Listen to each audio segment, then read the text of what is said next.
નર્મદે હર. આજે માં નર્મદાજીની પરિક્રમાની અંદર પેદલ યાત્રામાં અમારો 84મો દિવસ છે. ત્યારે અમે પરમ દિવસે ઉમરલા ગામ શ્રી રંગ મંદિર રોકાયા હતા અને ત્યાંથી આગળ યાત્રાને વધાવતા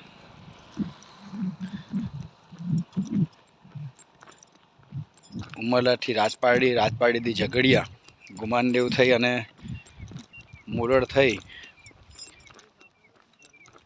સામોર, માંડવા અને ગડખોલ શ્રી સિદ્ધેશ્વરી માતાજીના મંદિરે પહોંચ્યા હતા.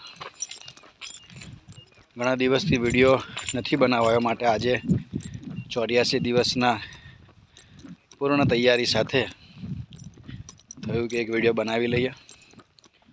તો ગઈકાલ રાત્રે અમે સિદ્ધેશ્વરી માતાજીના મંદિરે, જે અમારા કુળદેવી છે, ત્યાં અમે રાત્રે રોકાયા હતા અને ગુરુજીને મનમાં એવો સંકલ્પ થયો કે આજે માતાજીના ચરણોમાં, માં નર્મદાજીના સાનિધ્યમાં જ્યારે આપણે પરિક્રમામાં છે ત્યારે એક નવચંડીનું આયોજન કરીએ. તો સરસ મજાનું માતાજીનું એક યજન, નવચંડી યજ્ઞ કર્યો.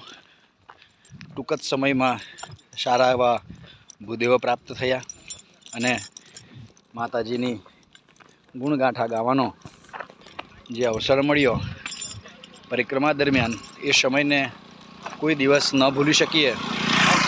જેમાં અમારો ભૂદેવગણ નીલભાઈ, મનોજભાઈ, ગુરુભાઈ, બાપજી, હિમાંશુભાઈ, ઘણા બધા એવા ભૂદેવો, નિલેશભાઈ, જેમના સાથ સહકારથી અમારો પરિક્રમા દરમિયાન નવચંડી યજ્ઞનો જે સંકલ્પ હતો તે પણ પૂર્ણ થયો. અને આજે 84મો દિવસ, ત્યારે માતાજીની નવચંડીને બપોરે 1 વાગે પૂર્ણ કર્યું અને સવારે અમે 5 વાગે પૂજન ચાલુ કરી દીધું હતું.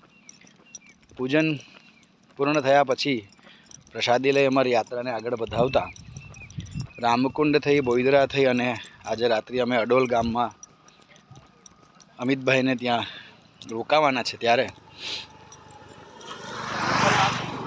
ખૂબ માતાજીની અનન્ય ભક્તિભાવ સાથે પરિક્રમાવાસીની સેવા કરતા એવા પથ ઉપર અમિતભાઈ મહારાજ એકચ્યુઅલી મારા કાકાના જમાઈ થાય છે, પણ પરિક્રમાવાસી માટે એમના દિલમાં એટલો પ્રેમ છે કે હર હંમેશ પરિક્રમાવાસી માટે તત્પર રહે છે, સેવા માટે.